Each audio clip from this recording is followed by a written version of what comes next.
안녕하세요, 여러분. 오기도끼예요. 오늘은 다양한 초크 리뷰 영상을 가지고 왔답니다.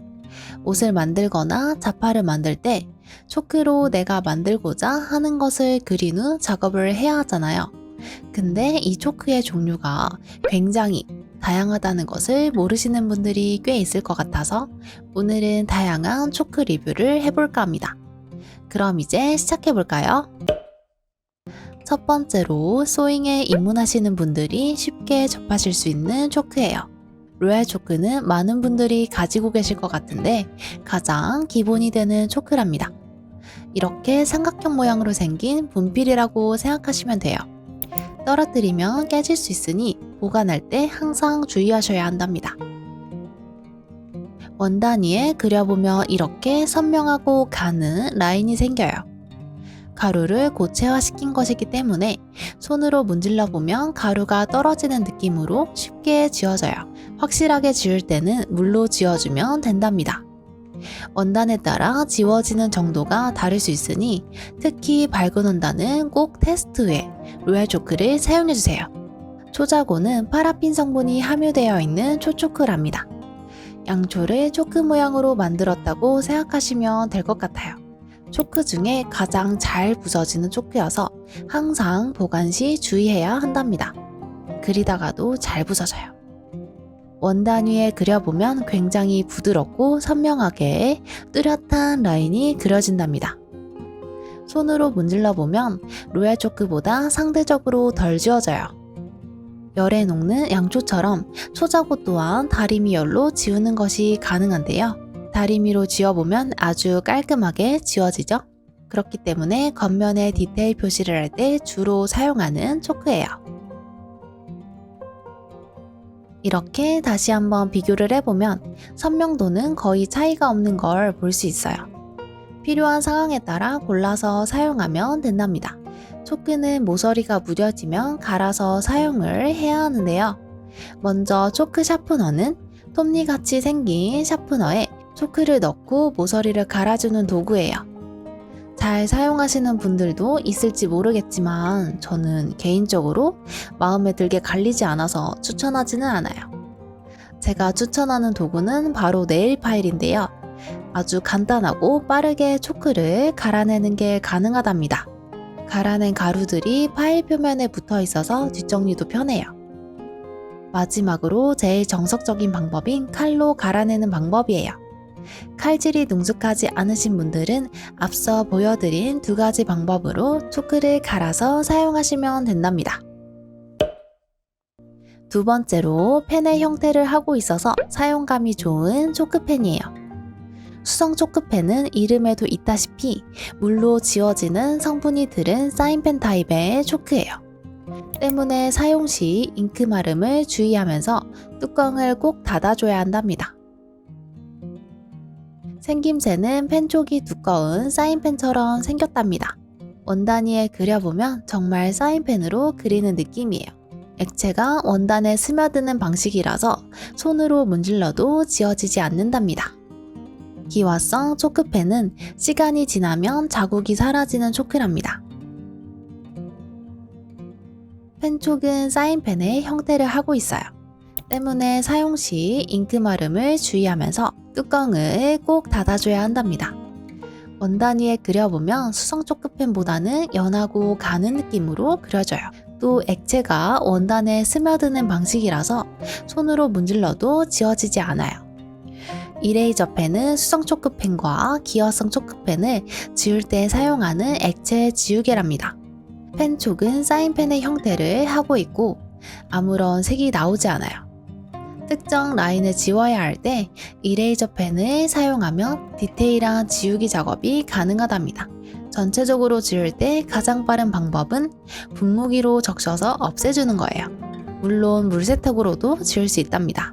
열펜은 일반적으로 노트에 필기할 때 사용하는 펜처럼 생긴 열 초크펜이랍니다. 펜 쪽은 약 0.5mm 정도여서 디테일한 작업 시 아주 유용해요.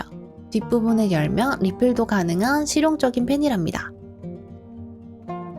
원단 위에 그려보면 필기하는 느낌으로 원단에 그릴 수 있답니다.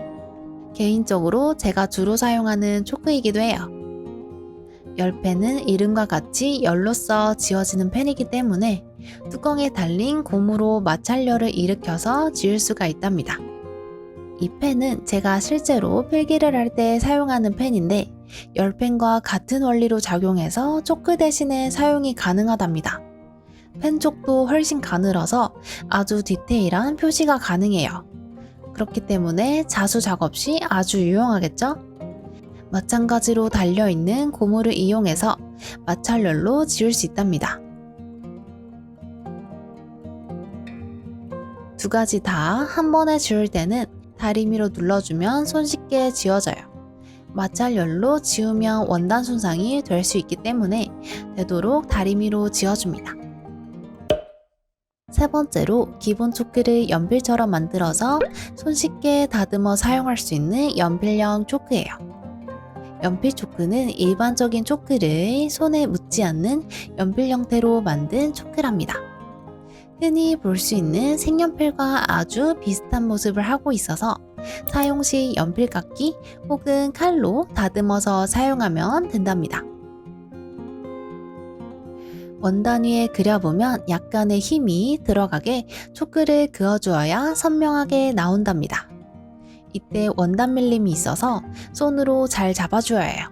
연필 초크를 사면 이렇게 뚜껑이 있는 타입이 있는데 요거는 라인을 털어낼 때 사용하는 브러쉬예요. 원단에 손상을 줄 수 있기 때문에 주의해야 한답니다. 연필 초크는 이렇게 양쪽으로 두 가지 색상이 있는 타입도 있는데요. 이것도 원단 위에 그려보면 앞서 사용했던 연필 초크처럼 힘이 필요로 해요. 손으로 문질러 보면 옅어질 때까지 지우는 게 가능하답니다. 초크 샤프는 말 그대로 샤프의 형태를 하고 있는 초크랍니다. 제가 가지고 있는 건 삼각형의 그립감을 가지고 있는 초크 샤프예요. 1.3mm 굵기로 일정하게 라인을 그릴 수 있고 디테일한 라인을 그려야 할 때 좋답니다. 패브릭 전용 특수 고안된 세라믹 심으로 날림이 적고 가루가 남지 않는 심이라고 하는데 그래서 그런지 힘을 필요로 하는 단단한 느낌의 초크예요. 수용성 연필 초크는 물에 지워지는 연필형 초크랍니다. 저도 이번에 처음 사용해보는데 심의 두께가 있는 편이라 사용할 때마다 갈아줘야 하는 수고스러움이 있을 것 같더라고요. 원단 위에 그려보면 분필 타입의 초크와는 달리 훨씬 부드럽고 선명하게 그려진답니다. 손으로 문질러 봐도 잘 지워지지 않는데 물을 뿌려주면 이렇게 쉽게 지워진답니다. 개인적으로 수용성 초크펜보다 지워지는 시간이 더 짧은 것 같아서 좋네요. 연필형 초자고는 힘에 의해서 잘 부서지는 초자고를 연필 형태로 만든 초초크랍니다. 보시는 거와 같이 심이 두꺼운 편이기 때문에 끝을 칼로 다듬어서 사용해 주어야 해요. 원단 위에 그려보면 파라핀 성분의 초자고와 동일한 질감으로 아주 부드럽고 선명하게 그려진답니다. 일반적인 초자고와 마찬가지로 디테일한 위치를 표시할 때 매우 유용하답니다. 또한 다리미에 열로 쉽게 지울 수 있어요.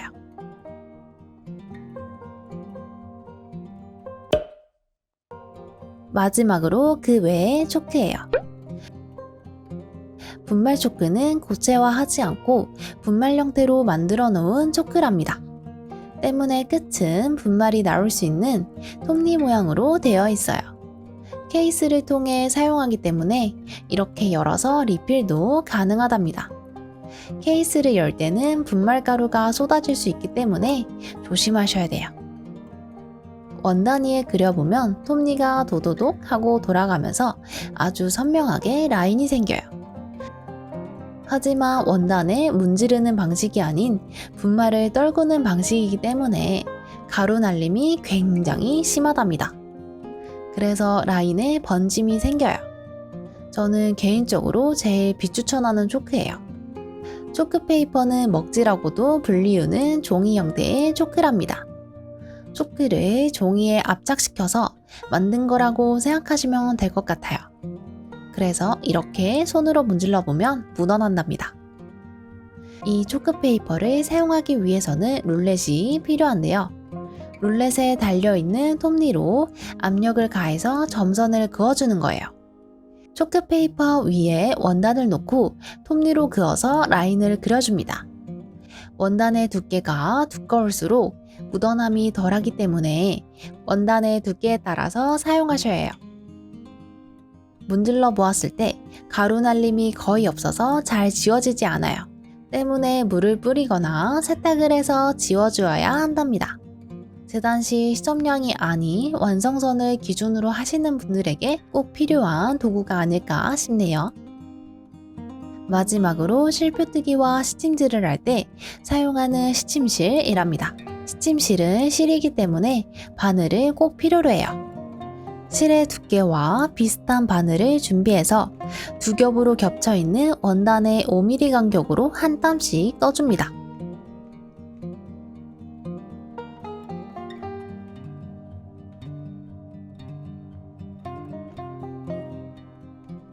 중간을 벌려보면 이렇게 실기둥이 생기게 되는데 실기둥을 잘라내면 이렇게 반대편에 완성선이 생기는 거랍니다. 대칭을 이루어야 하는 옷을 만들 때 어슷하게 시침질하여 시침핀의 역할도 하기 때문에 정통 방식으로 옷을 지어 입으시는 분들이 꼭 하는 작업이에요. 자, 이렇게 초크 리뷰를 끝내보았답니다. 초크의 종류가 이렇게나 다양하다는 것을 알고 계신 분들이 많을지 정말 궁금하네요. 이것저것 사용해보고 본인한테 맞는 초크를 찾는 것이 너무 중요한데 도전을 위한 구매가 선뜻 어려우신 분들은 오늘 저의 영상이 도움이 되셨기를 바라요. 오늘 영상 시청해주셔서 감사드리고 가시기 전에 좋아요와 구독하기 잊지 말아주세요. 그럼 우리는 다음 영상에서 만나요. 안녕.